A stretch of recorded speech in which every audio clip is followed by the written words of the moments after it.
Friends, आज हम देखने वाले हैं द फोन। दोस्तों, इस मूवी की कहानी बाकियों से अलग है। इसमें एक आदमी जिसकी पत्नी की मौत 1 साल पहले हो चुकी थी, एक दिन अचानक उसकी पत्नी का फोन आता है जो कि 1 साल पहले के समय से बात कर रही है, यानी कि पास्ट की टाइमलाइन से। अब क्योंकि इस आदमी को तो पता है कि मेरी बीवी की मौत कैसे होगी, तो वो उसे किसी तरह बचा लेता है। लेकिन प्रेजेंट की टाइमलाइन में चीजें बदलना शुरू हो जाती है, क्योंकि उसने पास्ट को बदल दिया था और सब कुछ तितर बितर हो जाता है, जैसे कि मार्वल में होता है, लोकी सीरीज में हुआ था। तो दोस्तों, आगे क्या होगा, चलिए करते हैं मूवी शुरू। मूवी की शुरुआत में हमको एक आदमी दिखाया जाता है जो कि लेबर यूनियन का हेड है और उसे कुछ लोग बुरी तरह से मार रहे होते हैं। साथ ही इन सब की छुपकर कोई वीडियो भी बना रहा होता है, क्योंकि वहाँ पर एक लोकल पॉलिटिकल लीडर भी मौजूद है जिसके इशारे पर ही लेबर यूनियन के हेड को मारा जा रहा है। इसी बीच हमें न्यूज के जरिए ये पता चलता है कि सोलर फ्लेयर के कारण मोबाइल फोन्स और सैटेलाइट कम्युनिकेशन डिस्टर्ब रहेंगे। दरअसल सोलर फ्लेयर एक ऐसी प्रक्रिया है जो सूरज में किसी एक जगह पर मैग्नेटिक डिस्टर्बेंस होने से होती है। इसकी वजह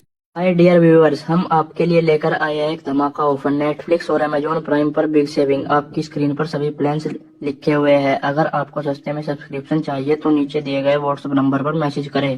जैसे सूरज की रोशनी पहले से ज्यादा हो जाती है, लेकिन इससे कम्युनिकेशन में कोई दिक्कत नहीं आती। ये सिर्फ मूवी में दिखाया गया है। फिलहाल कहानी में आगे बढ़ते हैं तो हमें जॉन नाम के एक आदमी का घर दिखाया जाता है जो कि वकील है। उसकी बीवी रोज को किसने मार दिया है। उसके घर पर हम पुलिस को देखते हैं जो जॉन से पूछती है कि आखिर हुआ क्या था। इसी के साथ सीन दिन के समय पर शिफ्ट हो जाता है, जहाँ रोज जॉन को एक नोट देती है जिसमें कोई उसको मारने की धमकी दिया था। इस नोट को देखकर जॉन को जैसे कोई फर्क ही नहीं पड़ता और वो रोज से कहता है कि मैं जिस तरह के काम कर रहा हूँ उसमें ऐसी धमकियां तो मिलती रहेंगी। अब एक वकील हर किसी को खुश तो कर नहीं सकता। फिर रोज जॉन से शाम को जल्दी घर आने के लिए कहती है, क्योंकि आज वो चाहती है कि वो अपने पति के साथ बाहर डिनर पर जाए। दोनों की शादी को 14 साल बीत चुके हैं और उनकी एंजेला नाम की एक बेटी भी होती है जिसे आज एक कंपटीशन में शहर के बाहर जाना है। रोज भी डॉक्टर है, तो जॉन जैसे अपने ऑफिस पहुंचता है तो उसे रोज का फोन आता है जो उससे गाड़ी की चाबी के बारे में पूछ रही होती है। अब जॉन उससे ये कहकर फोन काट देता है कि देखो वही कहीं होगी, ढूंढ लो। फिर यहाँ से जॉन अपनी खबरी क्रिस्टीन से मिलने जाता है जिसके पास लेबर यूनियन हेड की वही वीडियो मौजूद है जिसमें उसे वही पॉलिटिकल लीडर मार रहा है। अब जॉन की जूनियर किम यूनियन हेड के उस केस को देख रही है, तो जॉन क्रिस्टीन से उस वीडियो को देने के लिए कहता है, पर वो जॉन को उसके बदले सबूत के तौर पर एक फोटो देती है और कहती है कि वो वीडियो आपके घर आज शाम तक पहुंच जाएगी। वहां से आने के बाद जॉन उस फोटो को एक लिफाफे में बंद कर देता है ताकि वो इसे किम को दे पाए। साथ ही जिस लॉ फर्म के अंडर जॉन काम करता था उसमें उसका प्रमोशन हो गया है, जिसकी खुशी को मनाने के लिए वो अपने कोवर्कर्स के साथ पार्टी करने चला जाता है। इसलिए वो एक मीटिंग का बहाना बनाकर रोज को एक मैसेज करता है कि देखो आज डिनर पर लेट हो जाएगी, मैं कहीं मीटिंग में हूँ। और इसे देखकर वो काफी दुखी भी होती है और यहाँ वो मस्त पार्टी कर रहा होता है। अब वो किम को लिफाफा देता है और कहता है कि कल तुम्हारा बर्थडे है ना, तो ये उसका गिफ्ट है, इसलिए इसे तुम आज रात 12 बजे खोलना। जॉन ने ये वीडियो वाली बात अपने दोस्त एलेक्स से भी बताई होती है। इसी बीच उसको रोज का कॉल आता है क्योंकि रोज ने एक वैन को टक्कर मार दी होती है, पर जॉन उसके फोन को नहीं उठाता और साथ ही फोन को भी ऑफ कर देता है। दूसरी ओर रोज घर में 6 बजे आती है और 1 घंटे के अंदर उसे घर में घुसकर कोई मार डालता है। वहीं बारिश और ट्रैफिक ज्यादा होने के कारण जॉन को टैक्सी वाला वहीं से जाने के लिए कहता है। इसी बीच जॉन का वॉलेट नीचे गिरता है जिसे झुककर उठाने के बाद वो पैदल ही अपने घर की तरफ निकल पड़ता है, लेकिन घर पर पहुंचकर उसे मिलती है अपनी बीवी की लाश। अब ये छोटी छोटी डिटेल दोस्तों मैं आपको इसीलिए बता रहा हूँ क्योंकि ये आगे आपके काम आएंगी, ठीक है। पुलिस जॉन से बताती है कि आपकी बीवी का खून 6:40 से 7 बजे के बीच हुआ है और हमें तो ये चोरी का मामला लग रहा है। सीसीटीवी में जॉन के घर के पास एक खाली वैन भी देखने को मिलती है जिसका नंबर जॉन की गाड़ी के डैश कैम में जरूर रिकॉर्ड हुआ होगा, लेकिन उस डैश कैम को भी खूनी ने निकाल लिया था ताकि कोई सबूत न छूटे। इसी दौरान एंजेला भी घर पर पहुंच जाती है, जिसे जब अपनी माँ की मौत के बारे में पता चलता है तो वो जॉन के गले लगकर काफी रोती है। इस तरह 1 साल बीत जाता है, लेकिन आज तक पुलिस रोज के खूनी को नहीं पकड़ पाई। जॉन ने इसी बीच अपना काम भी छोड़ दिया होता है, पर अब वो अपने दोस्त के समझाने पर फिर से काम करना शुरू कर देता है क्योंकि उसके जीने का सहारा एंजेलिया है। उसके लिए जॉन को ना चाहते हुए भी जीना पड़ेगा। दरअसल जॉन रोज की मौत का कारण खुद को मानता है, क्योंकि अगर उसने उस दिन रोज का फोन इग्नोर नहीं किया होता तो आज शायद वो जिंदा होती। अगली सुबह वो अच्छे से तैयार होकर एंजेलिया को उसके स्कूल छोड़ते हुए अपने ऑफिस जाने वाला होता है, पर तभी उसको एक कॉल आता है। जॉन देखता है कि ये नंबर तो उसकी बीवी का है। ओह माय गॉड, वो समझ नहीं पाता कि ऐसा क्या हो गया, क्योंकि रोज तो मर चुकी थी। जॉन फोन उठाता है तो उस तरफ से सच में रोज ही बात कर रही होती है, जो कि जॉन से गाड़ी की चाबी के बारे में पूछ रही है। इस पॉइंट पर जॉन को लगता है शॉक। उसे लगता है कि कोई उसके साथ मजाक कर रहा है। वो आसपास देखता भी है पर उसे कोई नहीं दिखता। इन सब के दौरान रोज लाइन पर ही होती है, जिससे जॉन कहता है कि तुम जो भी हो मैं तुम्हें ढूंढ निकालूंगा, चुपचाप बता दो कि कौन हो तुम। उधर से रोज जॉन को विश्वास दिलाने के लिए ऐसी बातें बताती है जो सिर्फ रोज और जॉन को ही पता होती है, जिससे जॉन को विश्वास हो जाता है कि वो रोज से ही बात कर रहा है। फिर वो रोज से अच्छी तरह पूछता है कि तुम कहाँ हो इस समय। फिर रोज उसे उस दिन की डेट बताती है जिस दिन उसका खून हुआ था, यानी कि रोज 1 साल पीछे के समय से फ्यूचर के जॉन से संपर्क कर रही है। जो बात सुनते ही जॉन ये नहीं सोचता कि ये कैसे हो रहा है, लेकिन उसके पास एक मौका दिखता है अपनी पत्नी को बचाने का। लेकिन उसके पहले ही रोज का फोन कट हो जाता है और इसी बीच हमें न्यूज पर फिर से सोलर फ्लेयर होने की खबर पता चलती है, जो कि पिछले साल की ही तरह इस साल भी हुआ है। और शायद उसी की वजह से मर चुकी रोज, जो कि पास्ट में थी, वो फ्यूचर में जॉन से बात कर पा रही थी। अगर जॉन उसे इस बार बचा लेगा तो फिर से उसका परिवार पूरा हो जाएगा, और जो हुआ वो कभी होगा ही नहीं। पर जॉन खुद से रोज को कांटेक्ट नहीं कर पा रहा होता है, सिर्फ रोज ही उससे कांटेक्ट कर सकती है। इसलिए जॉन बस उसके फोन का इंतजार करता है कि कब आएगा कब आएगा। तभी कुछ देर के बाद जॉन का फिर से फोन बजता है। तभी कुछ देर के बाद रोज का फोन उसे फिर आता है, जिससे दोबारा से जॉन डेट पूछने के साथ टाइम भी पूछता है। डेट तो 1 साल पहले की है, लेकिन टाइम बिल्कुल वही है। ये सुनते ही जॉन रोज से कहता है कि देखो कुछ भी हो घर मत जाना, तुम हॉस्पिटल से निकलना भी मत, क्योंकि रास्ते में तुम एक गाड़ी को टक्कर मार दोगी, जिससे गाड़ी के सामने की तरफ एक डेंट पड़ जाएगा। और ऐसा सच में हुआ है, और मैंने उस डेंट को आज तक ठीक भी नहीं करवाया। जब जॉन ये सब कुछ कह रहा होता है तभी एक इमरजेंसी के कारण रोज को जाना पड़ता है, इसलिए वो फोन कट कर देती है। इसके बाद रोज हॉस्पिटल से निकलती है और उसी दौरान उसे एंजेलिया का फोन आता है, जिससे बात करने के दौरान अचानक से रोज के सामने गाड़ी आ जाती है, जिससे टकराने से पहले वो खुद ही अपनी गाड़ी रोक देती है। और ऐसा वो इसलिए करती है क्योंकि उसे जॉन की बात याद आ गई थी। वो वहां से निकलने की कोशिश करती है तो इस बार वो गाड़ी वाला रोज को टक्कर मार देता है, जिससे प्रेजेंट के समय में जो गाड़ी पर डेंट पड़ा था वो सामने की जगह पीछे शिफ्ट हो जाता है, यानी कि पास्ट में जो भी चेंज होगा उसका प्रभाव प्रेजेंट में दिखेगा। यहाँ तक कि जॉन के जिस दोस्त को गाड़ी के सामने की डेंट के बारे में पता था, वो भी जॉन के पूछने पर कहता है कि डेंट तो सही जगह पर है, वो पीछे ही तो था। मतलब कि जो भी बदलाव प्रेजेंट में हो रहे हैं वो सारे सिर्फ जॉन को ही याद है। बाकी सभी को इस बारे में कोई अंदाजा नहीं कि बदलाव के हिसाब से लोगों के दिमाग से पुरानी याददाश्त मिटकर नई याददाश्त बन रही है। अब जॉन के पास घर पहुंचकर इंतजार करने के अलावा कोई चारा नहीं होता। 6:30 बजते ही रोज फिर उसे फोन करती है और पूछती है कि तुम्हें एक्सीडेंट के बारे में कैसे पता था। इस पर जॉन उसे पूरी बात बताता है कि मैं फ्यूचर से बोल रहा हूँ और रोज आज हमारे घर में एक चोर घुसकर आने वाला है और वो तुम्हें मार देगा। वो रोज से तुरंत घर छोड़ने के लिए कहता है, पर रोज को कुछ भी समझ में नहीं आता कि ये क्या बात कर रहा है। तभी दरवाजे की घंटी बजती है और उसे सुनकर जॉन दरवाजा खोलने से मना करता है कि मत खोलना दरवाजा, जबकि दरवाजे के बाहर एक डिलीवरी मैन होता है। रोज जॉन के कहने पर दरवाजा नहीं खोलती, मगर फिर से बेल बजती है और इस बार घर के बाहर एक आदमी खड़ा होता है जिसने मास्क पहना हुआ है। उसी वक्त अचानक लाइट भी चली जाती है। फिर वो आदमी घर में घुसता है और इस दौरान जॉन भी फोन पर है। रोज को वो आदमी मारने की कोशिश करता है और इस वक्त जो भी टूट फूट होती है वही प्रेजेंट में जॉन के सामने भी चीजें बदलती जाती है। रोज किसी तरह से उस आदमी से बचते हुए वहाँ से भागकर पुलिस स्टेशन आ जाती है। इधर जॉन भी पुलिस स्टेशन पहुंचकर अपनी बीवी के केस के बारे में पूछता है तो वहाँ उसे पता चलता है कि 1 साल पहले ऐसा कोई मर्डर केस हुआ ही नहीं। ये सुनकर जॉन काफी खुश होता है और उसे लगता है कि उसने पास्ट में अपनी बीवी को मरने से बचा लिया। इधर रोज के घर भी पुलिस चेक करती है, जहाँ उन्हें घर से कोई भी चीज गायब होने का सुराग नहीं मिलता, जिस कारण वो रोज के घर की छानबीन करने के बाद आराम से चले जाते हैं। अब रोज को जॉन की बात का विश्वास हो गया है कि वो सच कह रहा है। वो फिर से जॉन को कॉल करती है, जो कि पास्ट को बदलकर काफी खुश होता है। उसे लगता है कि उसने अपनी बीवी को बचा लिया। रोज उससे पूछती है, क्या तुम जानते हो वो आदमी कौन था जिसने मुझ पर हमला करने की कोशिश की? इस पर जॉन बताता है कि उसका तो पुलिस आज तक पता नहीं लगा पाई। यहाँ जॉन को याद आता है कि डैश कैम में उस आदमी की वैन का नंबर होगा, इसलिए वो रोज से डैश कैम चेक करने के लिए बोलता है, जिसे देखने के बाद वो जॉन को उस वैन का नंबर बताती है। पर तभी बैटरी खत्म हो जाती है और जॉन का फोन बंद हो जाता है। वो पुलिस स्टेशन में ही अपना फोन चार्ज करने लगता है। इधर रोज के पास एक डिटेक्टिव आता है, जो कि उसकी कंप्लेंट पर पूछताछ करने और साथ ही घर को देखने आया हुआ है। वो अपना नाम रॉबर्ट बताता है। असल में रॉबर्ट ही वो आदमी था जो कि रोज को मारने के लिए आया था। इस और जॉन क्रिस्टिन को कॉल करके उस वैन का नंबर देता है और कहता है कि इसका नाम और एड्रेस पता करके बताओ, जिस पर क्रिस्टिन कहती है कि तुम अभी तक इस केस के पीछे पड़े हुए हो। उस बात को 1 साल हो गया है, इसलिए तुम्हें भी अपने दिमाग से वो चीजें निकालनी होंगी।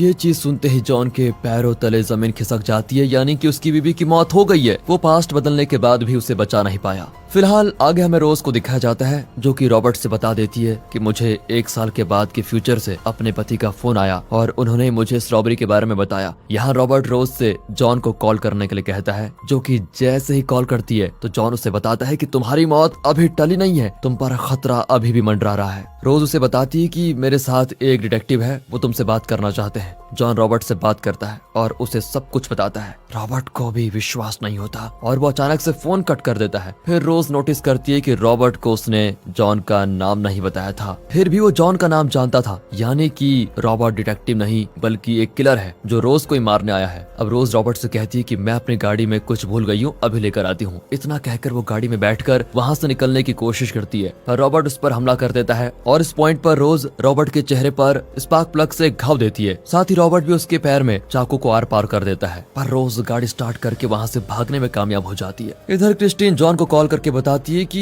ये नंबर किसी रॉबर्ट का है और साथ ही वो उसके घर का एड्रेस भी जॉन से शेयर करती है। पर तभी अचानक से कुछ अजीब होता है। जॉन देखता है कि पुलिस की वांटेड लिस्ट में उसका नाम और चेहरा है, जिस पर अपनी बीवी को मारकर फरार होने का इल्जाम लगा हुआ है। इसके साथ जॉन का पूरा लुक भी बदल जाता है, साथ ही उसके दिमाग में कुछ नई यादें भी पैदा हो जाती है, यानी कि पास्ट में रॉबर्ट ने रोज को मारकर वहाँ जॉन के खिलाफ सबूत छोड़े, जिससे वो फंस गया। और क्योंकि जॉन पुलिस स्टेशन में ही बैठा था तो उसको देखकर पुलिस वाले उसको पकड़ने की कोशिश करते हैं, पर जॉन उन सभी को मारकर वहाँ से भाग निकलता है। जिसके साथ ही हमें रोज को दिखाया जाता है, जो कि अपने हॉस्पिटल में पहुंचकर अपने घाव में स्टिचेस लगाती है। इधर जॉन को हर जगह पुलिस ढूंढ रही है, जो कि रॉबर्ट के घर पहुंचता है, पर वो वहाँ नहीं होता। वो रॉबर्ट के घर की पूरी तलाशी लेता है, जिसे वहाँ पर एक डैश कैम और वही लिफाफा मिलता है जो कि जॉन ने पास्ट में किम को दिया था। ये सब लेकर जॉन वहाँ से चला जाता है। इधर जॉन के फरार होने के बाद जेम्स नाम का ऑफिसर इस केस पर काम करने लगता है, जिसे ये समझ में नहीं आता कि एक वांटेड आदमी अपना मोबाइल चार्ज करने के लिए पुलिस स्टेशन क्यों आएगा। वहीं दूसरी ओर जॉन के रॉबर्ट के घर में होने के बाद पुलिस को सीसीटीवी के जरिए पता चल जाती है, तो वो उसके घर पर आ जाते हैं। अब रॉबर्ट को जब पता चलता है तो वो देखता है कि जॉन डैश कैम लेके चला गया है, इसलिए वो अपने पुराने बॉस बेंजामिन, जो कि वही लोकल लीडर है जिसने यूनियन लेबर के हेड को बुरी तरह मारा था, उससे कुछ मदद मांगता है।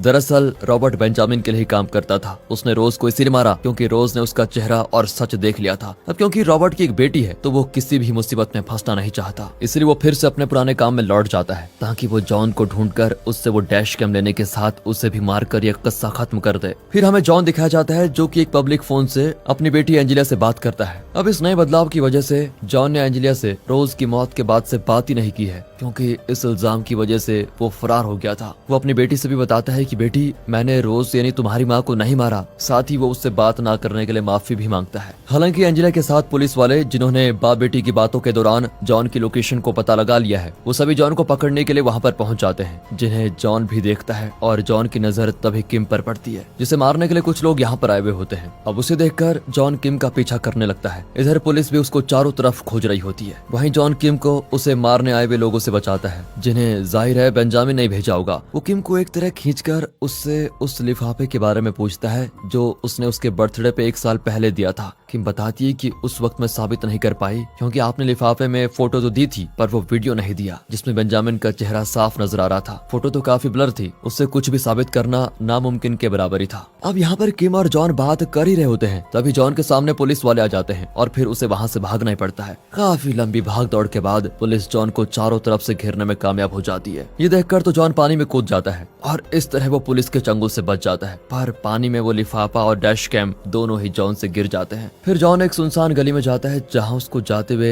एंजेलिया देखती है, जो कि वहीं पर मौजूद थी। उसी वक्त जॉन को रोज का फोन आता है, जिससे जॉन कहता है कि याद करो कोई लेटर या लिफाफा आया था क्या, जो तुम्हें लेटर बॉक्स में मिला होगा। अब इनकी बात और आगे बढ़ पाती तभी वहाँ पर रॉबर्ट आ जाता है, जो जॉन से फोन छीनकर रोज से बात करता है। असल में रॉबर्ट को याद था कि उसने 1 साल पहले फ्यूचर के जॉन से बात की थी और अब वो पास्ट में मर चुके रोज से बात कर रहा है। उसे विश्वास तो नहीं होता, लेकिन ये हो रहा था। अब वो भी इस पास्ट और प्रेजेंट के बारे में सब कुछ जान चुका था, तो वो कहानी को खत्म करने के लिए जॉन को मारने की कोशिश करता है। उसी वक्त वहाँ पर जेम्स आ जाता है, जिसको देखकर रॉबर्ट को वहाँ से भागना पड़ता है। फिर जेम्स जब वापस जॉन को पकड़ने आता है तो वो भी भागने की कोशिश करता है, पर तभी जेम्स को एंजेलिया वहाँ आकर रोक लेती है, जिससे उसके पापा जॉन आराम से भाग पाए। उधर अब बेंजामिन को उस लिफाफे की वजह से पुलिस पूछताछ के लिए बुलाती है, जो कि उन्हें पानी में मिल गया था। हालांकि डैश कैम पानी में खराब हो चुका है, इसलिए बेंजामिन रॉबर्ट से मिलकर उसको जल्द से जल्द पुलिस से पहले जॉन को खत्म करने का काम देता है और इस दौरान बेंजामिन का एक आदमी हमेशा रॉबर्ट के साथ रहेगा जब तक वो जॉन को नहीं मार देते। और ये बात रॉबर्ट को पसंद नहीं आती, पर वो कुछ कर नहीं सकता था। दूसरी तरफ जॉन का फोन रॉबर्ट ने तोड़ दिया था, इसलिए उसको बनवाने के लिए जॉन क्रिस्टिन के पास जाता है। यहाँ क्रिस्टिन उसका फोन बना तो देती है और अगले ही पल उसको रोज का कॉल आता है। रोज जॉन से बताती है कि लेटर बॉक्स में मुझे एक लिफाफा मिला था, उसे मैंने घर पर रखा है, मैं उसे लेने जा रही हूँ। इस पर जॉन कहता है कि नहीं, तुम कहीं मत जाओ, तुम्हें वो मार सकता है, यहाँ उसने मुझे तुम्हारे खून के इल्जाम में फंसा दिया। रोज बोलती है कि मेरे पास रॉबर्ट का चाकू है जो उसने मेरे पैर पर मार दिया था, तो मैं उस चाकू को यहीं हॉस्पिटल में छिपा रही हूँ जो कि किसी को नहीं मिलेगा। उसे काम करो, तुम जाकर ले लो, इससे कम से कम तुम्हारा नाम तो हट जाएगा। उसके कहने पर जॉन ऐसा ही करता है, पर साथ ही वो अपने दोस्त एलेक्स को कॉल करके इस बारे में बता देता है, जहाँ हम समझ पाते हैं कि एलेक्स रॉबर्ट से मिला हुआ है। वो भी बेंजामिन के लिए काम करता है, जो कि रॉबर्ट को मैसेज करके उसके हॉस्पिटल में होने के बारे में बता देता है। यहाँ जॉन ने एलेक्स को ये इसलिए बताया ताकि अगर जॉन को कुछ हो भी जाए तो एलेक्स उसकी बेटी एंजेला का ख्याल रख पाए, लेकिन उसे क्या पता उसका दोस्त नहीं दुश्मन है वो। फिलहाल हॉस्पिटल से वो चाकू लेने के बाद जॉन जब बेसमेंट में अपनी गाड़ी में आता है तभी वहाँ पर रॉबर्ट भी पहुँच जाता है, पर इस बार जॉन के पास राइफल मौजूद थी जिसकी एक गोली वो बेसमेंट के दरवाजे के स्विच पर चलाता है, जिससे वो दरवाजा बंद होने लग जाता है और जॉन कैसे भी करके उसके बंद होने से पहले भागकर बाहर निकल जाता है और इस तरह रॉबर्ट अंदर ही रह जाता है। जॉन जाते हुए उसको चाकू भी दिखाता है और कहता है कि अब तुम्हारा खेल खत्म हो जाएगा। जॉन के जाने के बाद ये सब कुछ देखकर बेंजामिन का आदमी रॉबर्ट को मारने की कोशिश करता है, क्योंकि अगर रॉबर्ट फंसा तो बेंजामिन का पर्दा भी फाश हो जाएगा। मगर रॉबर्ट उस आदमी को ही मार गिराता है, हालांकि वो भी घायल हो चुका है, उसके पेट में भी चाकू लग जाता है। उधर रोज उस लिफाफे को लेने के लिए घर की तरफ जा रही होती है, पर घर के बाहर जब वो पहुंचती है तो वहाँ उसको रॉबर्ट दिखाई देता है, जो कि उसे ही ढूंढ रहा था, इसलिए वो वहीं पर छिप जाती है। उसी दौरान रोज को उसके समय के जॉन का कॉल आता है, जो कि एक टैक्सी में बारिश के बीच फंसा हुआ है, यानी कि फ्यूचर वाला जॉन नहीं है ये। वो जॉन से पूछती है कि तुम कहाँ पर हो, फिर वो जाकर आसपास देखने लगती है। तभी हमें वही फिर से सीन दिखाया जाता है जब जॉन का वॉलेट नीचे गिरता है और उसे जब जॉन उठाने गया तो रोज इसी वजह से उसको देख नहीं पाई और उसी वक्त उसके सामने रॉबर्ट आ गया, जिसने जॉन का फोन कट कर लिया था और फिर उसका मुंह और हाथ बांधकर उसे घर लेके गया ताकि वो रोज से वो लिफाफा यानी उसमें मौजूद पेन ड्राइव जिसमें बेंजामिन का वीडियो था उसे हासिल कर पाए। यहाँ रोज रॉबर्ट को गुमराह करने के लिए उससे बता देती है कि वो लिफाफा ऊपर के कमरे में है, इसलिए रोज को वो ऐसे ही बांधकर ऊपर कमरे में देखने चला जाता है जबकि लिफाफा वहीं होता है। दूसरी ओर फ्यूचर में रॉबर्ट जॉन के घर आकर एंजेला को बंदी बना लेता है, फिर वो जॉन को वहां आने के लिए बोलता है। यहाँ हम एलेक्स को भी देखते हैं, जो कि रॉबर्ट से कहता है कि तुम चाहे जो करो लेकिन तुम एंजेला को नुकसान नहीं पहुंचाओगे, और ये बात सुनकर तो रॉबर्ट उसे भी मार देता है। फिर जब जॉन आता है तो वो रॉबर्ट का ध्यान भटकाकर उस पर सीधा हमला कर देता है। रॉबर्ट को बेहोश करने के बाद वो अपनी बेटी को आजाद करता है, पर तब तक रॉबर्ट को होश आ जाता है और दोनों के बीच काफी लड़ाई होती है। एंजेला फिर जॉन के कहने पर ऊपर की तरफ भागती है और रॉबर्ट यहाँ जॉन को चाकू मार देता है। फिर वो एंजेला के पास ऊपर जाता है। इसी दौरान पास्ट में भी रोज खुद को छुड़ाकर उस लिफाफे को लेकर छिप जाती है। फिर बौखलाया हुआ रॉबर्ट नीचे आता है तो रोज उस पर वार कर देती है। फिर रॉबर्ट रोज को गला घोटकर मारने की कोशिश कर ही रहा होता है, तभी उसी वक्त जॉन आकर रॉबर्ट को पीछे से मार देता है, जिससे रोज की जान बच जाती है और पास्ट में हुए इस बदलाव की वजह से फ्यूचर पूरी तरह से बदल जाता है। जॉन के दिमाग में इस एक साल की बिल्कुल नई और खुशियों से भरी यादें आ जाती है। जब वो जागता है तो देखता है उसकी बीवी और बेटी दोनों ही एकदम सही हैं, मगर उसे बाकी चीजें भी अच्छे से याद है कि कैसे उसने सब कुछ बदला और अपनी बीवी को मरने के बाद वापस लेकर आ गया। उस वीडियो से बेंजामिन को भी सजा हो जाती है और अपने इस नए कल से जॉन काफी खुश होता है।